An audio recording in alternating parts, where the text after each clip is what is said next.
Les Congolais méritent bien mieux qu'un président qui voyage plus qu'il ne gouverne. Ils méritent un chef, pas un touriste politique.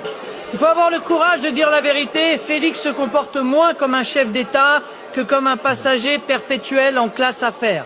Il laisse un pays en pleine crise pendant qu'il multiplie les déplacements sans le moindre résultat concret.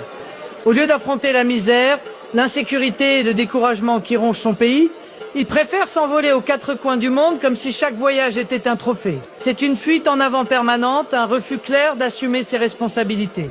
Pendant que les Congolais manquent de tout, lui ne manque jamais un avion. C'est indécent. Ce dont le Congo a besoin, ce n'est pas d'un dirigeant qui cherche des réponses à l'étranger, mais d'un leadership solide, enraciné dans les réalités locales, capable de mettre en place des solutions concrètes pour son peuple, et qu'on arrête une bonne fois pour toutes avec cette illusion selon laquelle la France viendrait sauver le Congo.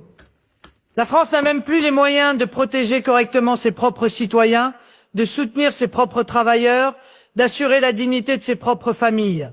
Nous faisons face à une inflation galopante, à une insécurité quotidienne, à des services publics qui s'effondrent. Alors imaginez que nous pourrions résoudre les problèmes gigantesques du Congo. C'est presque insultant pour les deux peuples.